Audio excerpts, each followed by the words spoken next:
Hello student, welcome to creative Tishner. Student video लेकर आया वो है बी ऑनर्स फर्स्ट ईयर, जो सेमेस्टर आपका सेकंड। और जो आपकी बुक है वो पर्यावरण अध्ययन मतलब इन्वायरमेंटल साइंस बुक है। और उसके एक तरीके में इंपॉर्टेंट क्वेश्चन लेकर आया हूँ। और वैसे मैं चैप्टर वाइज एक तरीके वीडियो अपलोड कर चुका हूँ। मेन में जो चैप्टर थे उसकी वीडियो मैंने अपलोड कर दी, आप प्ले लिस्ट में जाके चेक कर सकते हैं। तो जो मैं क्वेश्चन लेकर आया हूँ वो एग्जाम में के लिए बहुत इंपॉर्टेंट है, कई बार एग्जाम में रिपीट हुए हैं। और ये क्वेश्चन जो लेकर आया हूँ कुछ ऐसे क्वेश्चन है जो एक तरीके से एग्जाम में आपके लिए एक तरीके हेल्प होगी इसमें। और मैं आपको एक तरीके से आंसर भी बताऊंगा शॉर्ट शॉर्ट तरीके से कि आपको क्या क्या लिखना है, कैसे लिखना है और क्या क्या क्वेश्चन आते हैं। तो स्टार्ट करने से पहले यदि आप इस चैनल पर नए हो और आपने अभी चैनल को सब्सक्राइब नहीं किया है तो प्लीज़ नीचे दिए गए सब्सक्राइब के बटन को क्लिक करें और चैनल को सब्सक्राइब करें। बेल आइकन का बटन भी दबाएं ताकि जो भी वीडियो आते हैं उसके नोटिफिकेशन आपके पास जल्द से पहुंच सके। तो स्टार्ट करते हैं। जो पहला जो क्वेश्चन इंपॉर्टेंट वो है पर्यावरण क्या है, पर्यावरण के प्रकार और मुख्य घटक क्या है। तो पर्यावरण जो आपको पता है कि पर्यावरण जो है शब्द संस्कृति भाषा के परि प्लस आवरण से मिलकर बना है। परि का अर्थ होता है चारों ओर और आवरण का अर्थ होता है घिरा हुआ। तो ये मैंने आपको डेफिनेशन बताई। और प्रकार इसके संसार में पर्यावरण के 3 प्रकार माने जाते हैं। पहला प्राकृतिक, दूसरा मानव निर्मित पर्यावरण और तीसरा सामाजिक पर्यावरण। प्राकृतिक पर्यावरण क्या होता है, हमारी पृथ्वी पर बहुत सी वस्तुएं उपलब्ध हैं जो कि प्राकृतिक है। प्राकृतिक का अर्थ होता है प्रकृति के द्वारा निर्मित, जैसे नदी हो गया, तालाब हो गया, पेड़ पहाड़ी सब के प्रकृति के द्वारा दिए गए। मानव निर्मित पर्यावरण क्या होता है, जो मानव द्वारा निर्मित है, जो मानव ने इसे धरती पर आने के बाद बनाए हैं, जैसे सड़क हो गया, गाड़ियाँ हो गए, पुल हो गए, खेत शहर, ये सारे मानव निर्मित पर्यावरण हो गया। सामाजिक पर्यावरण क्या है, हमारे पास कई प्रकार के लोग रहते हैं, हमारे द्वारा अपने आसपास में बनाए गए सामाजिक वातावरण को सामाजिक पर्यावरण कहते हैं। तो ये मैंने एक तरीके से सामाजिक पर्यावरण क्या है उसके प्रकार बताया। अब इसके महत्वपूर्ण घटक क्या है, ये बहुत इंपॉर्टेंट है। पहला है घटक स्थल मंडल।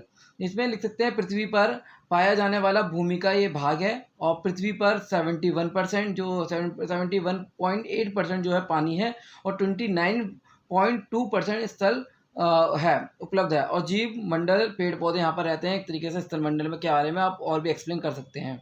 नेक्स्ट जल मंडल जो है इसका दूसरा घटक, पृथ्वी जल से घिरा हुआ है। पृथ्वी की बहुत सी जगह में पानी पाया जाता है, जैसे झील नदियाँ तालाब, इनके रूप में पानी देखने को मिलता है। तो आपको जलमंडल के बारे में और भी एक्सप्लेन करके लिख सकते हैं इसमें। नेक्स्ट तीसरा घटक है वायुमंडल। गैस जो वायुमंडल जो हमारा एटमॉस्फेयर जो है गैसों का मिश्रण है, वो कई गैसों का मिश्रण है और इनमें से बहुत सी गैस मानवीय जीवन और जीवन के घटक के लिए एक तरह महत्वपूर्ण होती हैं। तो जीवन के लिए भी महत्वपूर्ण होती हैं कुछ गैसें। तो ये आपको मैंने पर्यावरण का क्वेश्चन बताया कि क्वेश्चन कैसे आता है, इसका आंसर बता दिया। नेक्स्ट जो क्वेश्चन है वो है प्राकृतिक संसाधन क्या है, उदाहरण से ही समझाइए। नेक्स्ट आपका जो प्राकृतिक संसाधन, शब्द जो है प्रकृति से बना हुआ है, जिसका सामान्य अर्थ है प्रकृति से संबंधित। तो प्रकृति वह संसाधन है जो प्रकृति के लिए लिए गए हैं और कुछ संसाधनों के साथ प्रयोग किए जाते हैं। जैसे कि आप भूमि संसाधन का और खनिज संसाधन, मृदा संसाधन, इनका भी एक तरीके से एक्सप्लेन कर सकते हैं। ये एक तरीके से संसाधन है। जैसे बताया मैंने प्राकृतिक संसाधन में आप जैसे कि भूमि संसाधन। अब भूमि संसाधन होता है क्या है, उसमें क्या लिख सकते हैं, तो मैं आपको शॉर्ट तरीके से बताता हूँ।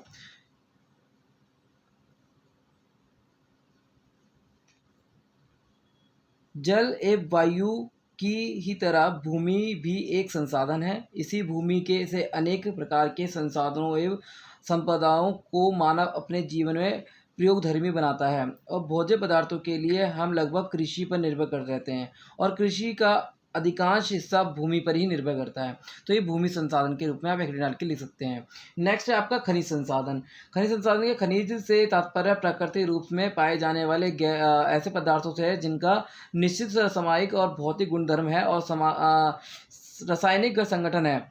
और इनको खनन और उत्खनन और क्षयशील प्रकार के संशोधन के द्वारा एक तरीके प्राप्त किया जाता है। और ये एक तरीके से खनिज संसाधन बहुत महत्वपूर्ण है। यहाँ 100 से अधिक प्रकार के खनिज पाए जाते हैं। तो ये एक तरीके से भारत में अधिकांश खनिज क्षेत्र प्रायद्वीपीय भारत में पाए जाते हैं और भारत में खनिज संसाधनों का वितरण असमान एवं अनियमित है। तो आप एक तरीके से खनिज संसाधन के बारे में लिख सकते हैं। जो भी आपको और भी पॉइंट एक्सप्लेन आपको करना है तो आप उसको एक्सप्लेन कर सकते हैं। नेक्स्ट जो पॉइंट है वो है आपका, वो है मृदा। मृदा जो है, मृदा जिसे सामान्य शब्दों में मिट्टी कहा जाता है, कई ठोस तरल और गैसीय पदार्थों का मिश्रण होती है और यह भूपटी के सबसे ऊपरी भाग में पाई जाती है। धरातलीय चट्टानों और अक्षय जलवायु पौधों करोड़ों भूमिगत कीटाणुओं तथा कृमियों के बीच होने वाले आपसी क्रियाकलाप का अंतिम परिणाम ही मिट्टी है। तो ये मैंने आपको बताया। नेक्स्ट इसके बाद आप ले सकते हैं इसमें कि जल संसाधन के बारे में ले सकते हैं कि जल संसाधन जो है पृथ्वी में लगभग 71% जो है जल का विस्तार है, और जिसके अंदर महासागर, सागर, झीलें, नदियाँ, ग्लेशियर इत्यादि शामिल हैं। ये मनुष्य, जीव जंतुओं, पादपों और जीवन ये उपयोगी के मूलभूत आवश्यकताओं का एक महत्वपूर्ण प्राकृतिक संसाधन बहुमूल्य राष्ट्रीय संपदा है। जल संसाधनों का कुशलतम उपयोग तथा अधिकतम विकास अत्यंत महत्वपूर्ण है। जल संसाधन के दो प्रमुख स्रोत हैं, धरातलीय और जल और भूमिगत जल। ये आप इनको एक्सप्लेन कर सकते हैं। जल का उपयोग किस किस प्रकार से किया जाता है वो भी आप एक्सप्लेन कर सकते हैं। नेक्स्ट जो है इसके बाद आप लिख सकते हैं ऊर्जा संसाधन। ऊर्जा संसाधन पृथ्वी पर सभी उपलब्ध संसाधनों को उपलब्ध मानते हुए ऊर्जा उत्पादन की अनुमति अधिकतम क्षमता है, मतलब ऊर्जा प्राप्त करने की क्षमता को ऊर्जा संसाधन कहते हैं। जैसे आप सूर्य से प्राप्त ऊर्जा को ले रहे हैं, तो सूर्य पृथ्वी पर ऊर्जा का प्रमुख स्रोत है। सौर ऊर्जा ही प्रत्यक्ष या अप्रत्यक्ष रूप से पृथ्वी और उस पर रहने वाले जीवों को अपनी कार्यों और क्रियाओं को संपादित करने का सहायता करती है। ऊर्जा के वर्गीकरण परंपरागत स्रोत और गैर परंपरागत स्रोतों के रूप में करते हैं। ये भी आगे एक्सप्लेन कर सकते हैं। परंपरागत स्रोत कहते हैं ऊर्जा प्राप्ति के लिए जिनका उपयोग मानव पारंपरिक तौर पर आरंभ से ही करता चला आ रहा है, जैसे कोयला, पेट्रोलियम। और गैर पारंपरिक क्या होता है, ऊर्जा के ऐसे स्रोत जिनका उपयोग पारंपरिक रूप से नहीं होता, जैसे सौर ऊर्जा, पवन ऊर्जा, भूतापीय ऊर्जा, इनका जिनका उपयोग हम दोबारा से कर सकते हैं। तो ये एक तरीके से है। नेक्स्ट है आप इसके बारे में कोयला हो गया, पेट्रोल हो गया, इनके बारे में आप थोड़ा थोड़ा एक्सप्लेन कर सकते हैं।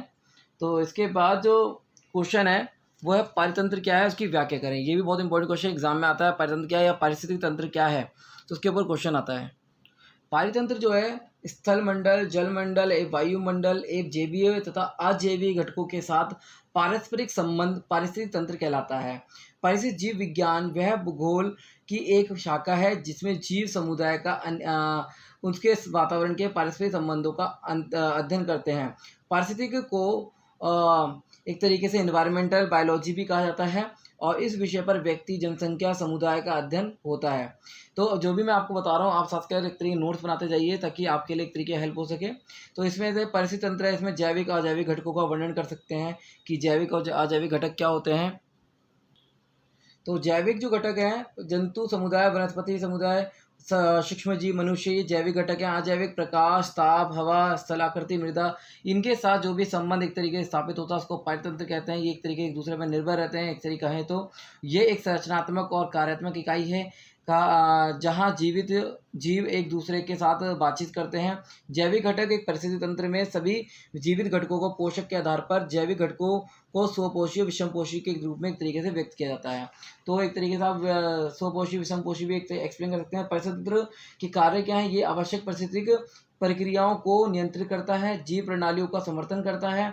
और प्रकार क्या है, स्थलीय पारितंत्र हो गया, जलीय पारितंत्र हो गया, ये आप इनको भी एक्सप्लेन कर सकते हैं। तो ये मैंने आपको शॉर्ट तरीके से बता दिया है। नेक्स्ट है आपका जैव विविधता क्या है, जैव विविधता के संरक्षण की व्याख्या करें। ये इंपॉर्टेंट क्वेश्चन है, ये भी एग्जाम में आता है। जैव विविधता जो आपका क्वेश्चन, उसमें पृथ्वी पर विभिन्न प्रजातियों के कुल जोड़ जैव विविधता कहलाता है। मतलब जो भी प्रजाति रहती हैं पृथ्वी पर उनका जितना कुल जोड़ है उसको जैव विविधता कहते हैं। पृथ्वी पर विभिन्न प्रकार की जैव विविधता है और जिसमें विभिन्न प्रकार के जीव, वनस्पति, पशु तथा सूक्ष्म जीवों को अनेक प्रजातियां पाई जाती हैं।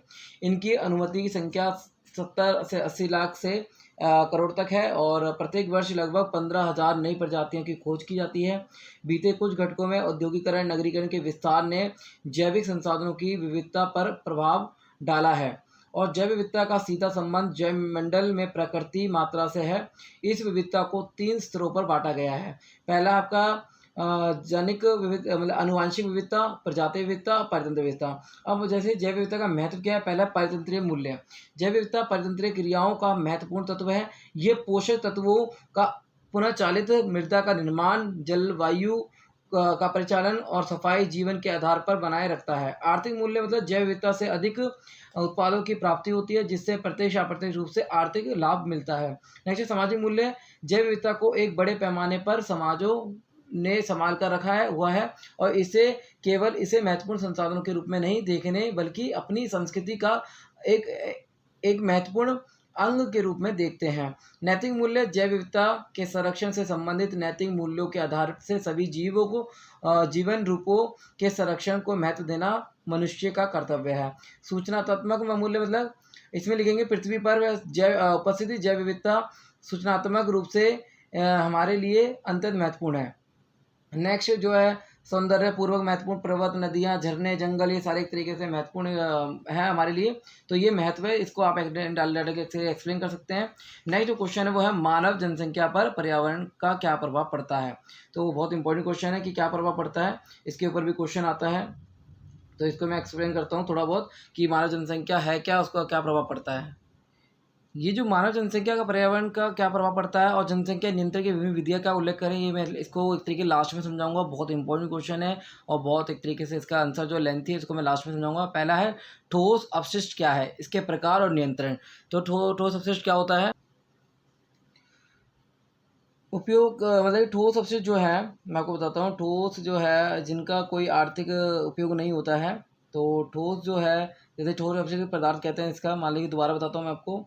उपयोग के बाद जिनका कोई आर्थिक उपयोग नहीं होता है, अर्थात वह निरर्थक मतलब बेकार होते हैं, उन्हें ठोस अपशिष्ट कहते हैं। जैसे प्लास्टिक, अखबार, कांच के सामान, डिब्बे, अवशय कचरा, मतलब जो भी कचरा होता है वो सारे क्या है, ठोस अपशिष्ट है। पुराने समय में जूठन गंदगियाँ को रास्ते में फेंक दिया जाता था और एथेंस में लगभग 320 ईसा पूर्व में इन पर रोक लगाने के लिए कानून बनाया गया।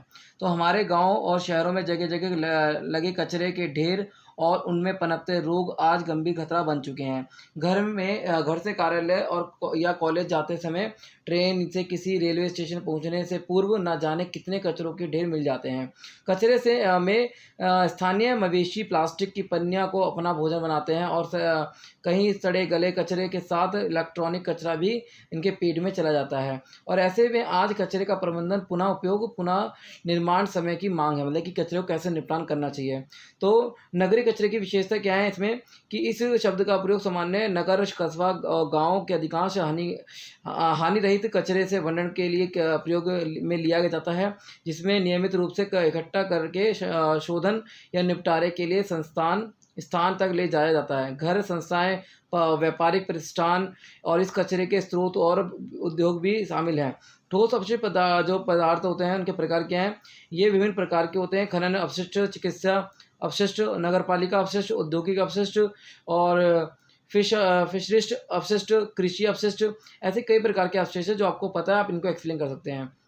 तो इसके अंतर्गत आने वाले जैसे मलबे के ढेर लग जाने पर उन्हें अंतर डंप करना, जानवरों के मृत शरीर तथा रासायनिक व जैविक अपशिष्ट, घरेलू कचरा, वाहनों, इलेक्ट्रॉनिक कचरा, प्लास्टिक सामान व खाद्य पदार्थ, पेट्रोलियम उद्योग का अपशिष्ट तथा तांबा, एल्यूमिनियम, ये मछली क्षेत्र में कचरा और भूसा, गोबर, चारा, फसलों के जड़े, तना आदि शामिल है। मतलब ठोस अपशिष्ट के प्रकार क्या क्या है वो जो आपको पता है आप उतने लिख सकते हैं। मैंने तो बहुत सारे इसमें बता दिए आपको। नेक्स्ट है, इसमें आप ठोस पदार्थों के नियंत्रण के लिए उपाय क्या कर सकते हैं। पुनर्चालन, निपटारा, स्रोत पर कमी, कहने मतलब पुनर्चालन मतलब इसका अर्थ यह है कि कचरे, पहला जो आप नियंत्रण लिख सकते हो वो लिखा है पुनर्चालन।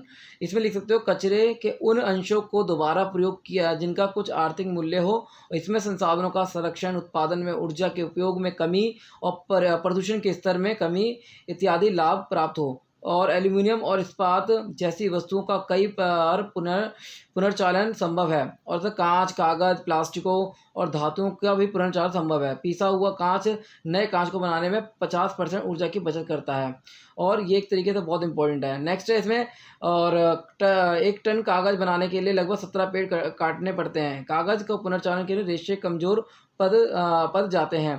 पुनर्चालन उत्पादों को रंगों पर नियंत्रण रखना भी कठिन हो जाता है। कागज़ की लुगदी बनाना रद्दी कागज़ के अपेक्षा उनको फैलाना, रंग उड़ाना इत्यादि महंगा पड़ता है।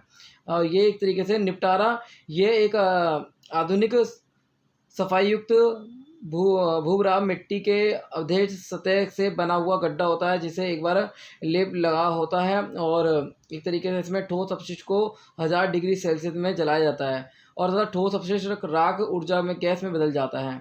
तो ये एक तरीके से आप इनको एक तरीके से लिख सकते हैं। नेक्स्ट, इसके प्रभाव भी बहुत पड़ते हैं। इसका प्रभाव जलीय जीव, मानव स्वास्थ्य, पर्यावरण पर भी पड़ता है। और ठोस अपशिष्ट पदार्थों के द्वारा पारा जल में मिल जाता है और जिससे दूषित जल के कारण जलीय जीवों को, मछली इत्यादि मृत्यु हो जाती है। तो मैंने आपको बताया कि ठोस अपशिष्ट क्या होता है। आपके नज़र में जो भी ठोस अपशिष्ट है उसके बारे में लिख सकते हैं और इसके किसके प्रकार होते हैं, इनका क्या क्या प्रभाव पड़ता है। एक तरीके से ये क्वेश्चन आप बना के लिख सकते हैं। नेक्स्ट क्वेश्चन जो है, नाभिकीय खतरे के अंतर्गत रेडियोधर्मी का प्रभाव का उल्लेख करें। ये भी इंपॉर्टेंट क्वेश्चन एग्जाम में आता है। नाभ के जो ऊर्जा विस्फोट अत्यधिक रोशनी और गर्मी और नुकसानदायक दबाव तरंग और दूर दूर तक फैलने वाली रेडियोधर्मी पदार्थों वाला एक विस्फोट है जो आसपास कई मीलों तक की हवा पानी जमीन को दूषित कर देता है और किसी नाभिकीय घटना के दौरान रेडियोधर्मी पदार्थों से बचना जरूरी है। विश्व में लगभग 17% विद्युत ऊर्जा परमाणु संयंत्रों में पैदा होती है। उदाहरण के लिए नागासाकी और हिरोशिमा का भी एग्जाम्पल ले सकते हैं। रेडियोधर्मी कचरा नाभिकीय प्रक्रियाओं से पैदा होती हैं। ये कचरे के रेडियोधर्मी प्रकृति पर निर्भर करता है। ये पत्तियों को चरने वाले पशुओं और इन पर रहने वाले जीवों के लिए भी खतरा होती हैं। ऊर्जा से निकलने वाली X ray gamma rays ultraviolet आदि किरणें ही रेडिएशन है। अंतर्राष्ट्रीय परमाणु ऊर्जा एजेंसी के अनुसार 88% रेडिएशन प्राकृतिक स्रोतों सूर्य की रोशनी भूमि से निकलने वाली ऊर्जा चट्टानों से निकलने वाली गर्मी के कारण होती है और 12% रेडिएशन परमाणु बिजली घरों और मोबाइल टावरों आदि से होता है।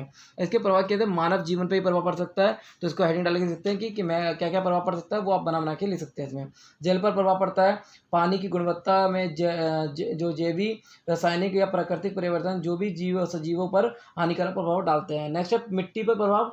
यह प्रदूषण उस मिट्टी पर उगने वाले पौधों को स्थानांतरित हो जाता है और ये पौधों की जड़ों को एक तरीके से डीएनए के अनुवांशिक उत्परिवर्तन तथा उनके सामान्य कार्य को भी प्रभावित करता है। नेक्स्ट है वायुमंडल को प्रभाव करता है। कैसे करता है, रेडियोधर्मिता का वायुमंडलीय पर बहुत बुरा प्रभाव पड़ता है। वायुमंडल में रेडियोधर्मिता का प्रभाव परमाणु ईंधन चक्र और परमाणु दुर्घटना के स्वरूप होता है। नेक्स्ट है नियंत्रण मशीनों के ढांचे की बनावटों का इस प्रकार निर्माण किया जाना चाहिए कि मशीनों अपने आप एक डीएनए चलने वाली मतलब कि एक तरह डीएम चलने वाली बंद हो जानी, मतलब एक ऐसी मशीन होनी चाहिए जो अपने आप तरीके बंद हो जानी चाहिए और एक तरीके से उसका प्रभाव एक तरीके बाहर के वातावरण पर नहीं पड़ना चाहिए। तो इसको एक तरीका बना के लिख सकते हैं। नेक्स्ट है जो गंगा परियोजना क्या है, इसके ऊपर भी क्वेश्चन आता है। पृथ्वी सम्मेलन क्या है, इसके ऊपर भी क्वेश्चन आता है। चिपको आंदोलन क्या है, इसके ऊपर भी क्वेश्चन आता है। अपीको आंदोलन क्या है, इसके ऊपर भी क्वेश्चन, और नर्मदा बचाओ आंदोलन क्या है, इसके ऊपर भी एक तरीके क्वेश्चन आता है। ये टिप्पणी के बेस पे क्वेश्चन आते हैं, ये बहुत इंपॉर्टेंट है ये भी।